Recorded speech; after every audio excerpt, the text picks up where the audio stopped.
बिहार में नई रेल सेवाओं के शुभारंभ पर भाजपा प्रदेश अध्यक्ष दिलीप जायसवाल ने कहा कि प्रधानमंत्री नरेंद्र मोदी के नेतृत्व में राज्य को रेल मंत्रालय से विशेष तोहफा मिला है। उन्होंने बताया कि मुजफ्फरपुर से हैदराबाद के चरलापल्ली तक अमृत भारत एक्सप्रेस की शुरुआत उत्तर बिहार के लिए ऐतिहासिक दिन है। इस ट्रेन से यात्रियों को तेज, सुरक्षित और सुविधाजनक यात्रा का लाभ मिलेगा। जायसवाल ने कहा कि बिहार की जनता को बेहतर कनेक्टिविटी और विकास की नई राहें मिल रही हैं। यह कदम पूर्वी भारत को देश भर से जोड़ने की दिशा में बड़ा योगदान देगा।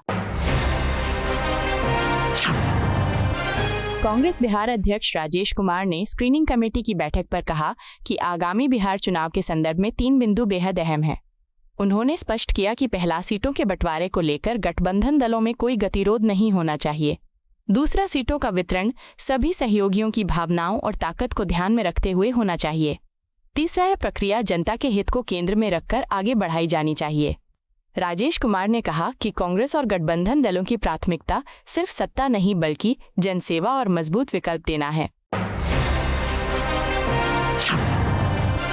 कांग्रेस प्रवक्ता सुरेंद्र राजपूत ने केंद्र सरकार के नक्सलवाद उन्मूलन के संकल्प पर प्रतिक्रिया देते हुए कहा कि देश को नक्सलवाद से पूरी तरह मुक्ति चाहिए। उन्होंने दावा किया कि कांग्रेस सरकार के समय शुरू किए गए प्रयास अब परिणाम देने लगे हैं।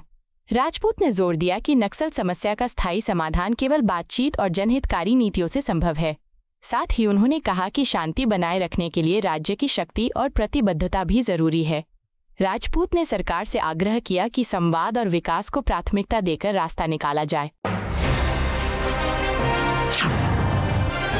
जेडीयू नेता राजीव रंजन ने एशिया कप फाइनल में पाकिस्तान पर भारत की जीत पर बधाई देते हुए कहा कि टीम इंडिया ने शानदार प्रदर्शन कर इतिहास रच दिया है।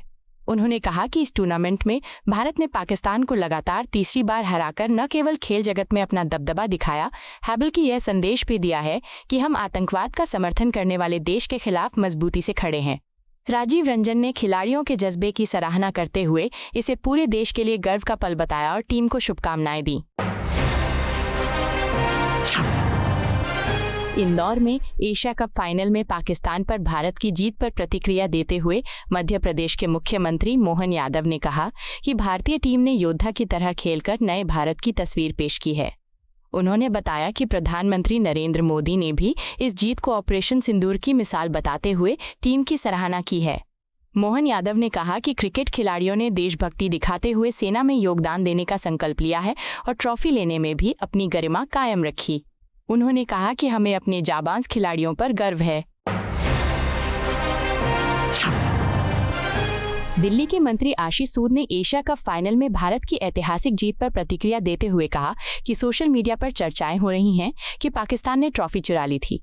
उन्होंने कहा कि चाहे अफवाह सच हो या नहीं, भारत की जीत अपने आप में बड़ी है। सूद ने बताया कि भारतीय टीम ने पाकिस्तान क्रिकेट बोर्ड के अध्यक्ष मोहसिन नकवी से ट्रॉफी लेने से इनकार कर दिया और बिना ट्रॉफी के ही जश्न मनाया। उन्होंने कहा कि ये टीम इंडिया की आत्मसम्मान और देशभक्ति की मिसाल है जिस पर देशवासियों को गर्व है। पंजाब विधानसभा के विशेष सत्र में राज्य के वित्त मंत्री हरपाल सिंह चीमा ने कहा कि मुख्यमंत्री भगवंत मान ने ये सत्र बाढ़ संकट की गंभीरता को देखते हुए बुलाया है। उन्होंने बताया कि पंजाब में बाढ़ से बुनियादी ढांचे और फसलों को भारी नुकसान हुआ है, कई लोगों और पशुओं की मौत हुई है। चीमा ने कहा कि प्रधानमंत्री नरेंद्र मोदी ने केवल 1600 करोड़ रुपए के राहत पैकेज की घोषणा की है, जबकि पंजाब सरकार की मांग 20,000 करोड़ रुपए की है। उन्होंने भरोसा जताया कि विधानसभा में इस मुद्दे पर ठोस निर्णय लिया जाएगा। भुवनेश्वर में केंद्रीय शिक्षा मंत्री धर्मेंद्र प्रधान ने धौली में स्वच्छता ही सेवा अभियान के तहत आयोजित स्वच्छता कार्यक्रम में भाग लिया। उन्होंने कहा कि नवरात्रि के अवसर पर वे एक नए ओडिशा की दिशा में विकास को बढ़ावा देने का संदेश लेकर आए हैं। प्रधान ने कहा कि ओडिशा का विकास भारत के समग्र विकास की कड़ी है और यह विकसित भारत की ओर एक अहम कदम है।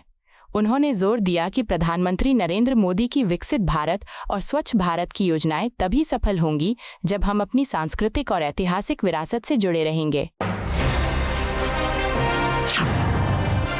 केंद्रीय मंत्री अश्विनी वैष्णव ने कहा कि बिहार में रेल सेवाओं को बड़ी मजबूती दी जा रही है। वर्तमान में राज्य में 28 जिलों और 62 विशेष स्टॉप्स को कवर करने वाली 20 अमृत भारत एक्सप्रेस ट्रेनें चल रही हैं। साथ ही 2 नमो भारत ट्रेनें भी संचालित हो रही हैं। उन्होंने बताया कि पिछले वर्ष छठ और दिवाली के दौरान 7,500 विशेष ट्रेनें चलाई गई थीं। इस साल प्रधानमंत्री नरेंद्र मोदी के निर्देश पर सेवा स्तर बढ़ाते हुए रिकॉर्ड 12,000 विशेष ट्रेनें निर्धारित की गई हैं, जिनमें से 10,500 की अधिसूचना पहले ही जारी हो चुकी है। मध्य प्रदेश में बीजेपी विधायक रामेश्वर शर्मा ने टीम इंडिया द्वारा Asia cup trophy PCB chief Mohsin Naqvi से लेने से इनकार पर कहा कि यह दुनिया को दिखाने का संदेश है कि भारतीय खिलाड़ी पुरस्कारों के लिए नहीं बल्कि भारत के गौरव के लिए खेलते हैं। उन्होंने कहा कि हमारे खिलाड़ियों ने साबित किया है कि वे भारत माता की विजय के लिए मैदान पर उतरते हैं।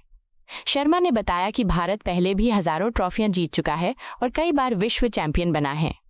ये कदम टीम की राष्ट्रभक्ति और आत्मसम्मान को दर्शाता है।